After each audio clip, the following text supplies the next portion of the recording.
છોટાઉદેપુર જિલ્લામાં સાર્વત્રિક વરસાદ થતા જિલ્લાની નદીઓમાં નવા નીર આવતા જનજીવનને વ્યાપક અસર થવા પામી હતી। મોડી રાત્રે છોટાઉદેપુર જિલ્લાના નસવાડી તાલુકામાં ધોધમાર વરસાદ વરસતા અશ્વિન નદીમાં નવા નીર આવતા પૂર જેવો માહોલ સર્જાયો હતો, જેના કારણે નસવાડી તાલુકાનું રાજપુરા ગામ સંપર્ક વિહોણું બન્યું હતું। અશ્વિન નદીમાં ભરપૂર પાણી હોવાથી બાળકોને ભણાવવા આવેલા શિક્ષક પણ પરત ફર્યા હતા।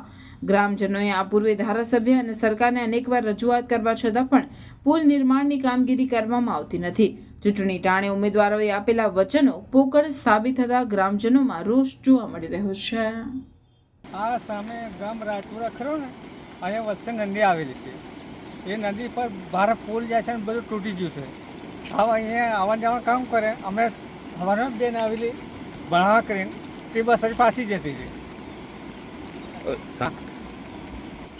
તો આ રાજપુરા સામેવાળું ગામ રાજપુરા છે, એમને આવવાનું જવાનું પૂછું બંધ થઈ જાય છે। તો આ જે આનો કરેલા સાહેબ ત્યાં સારું પડે।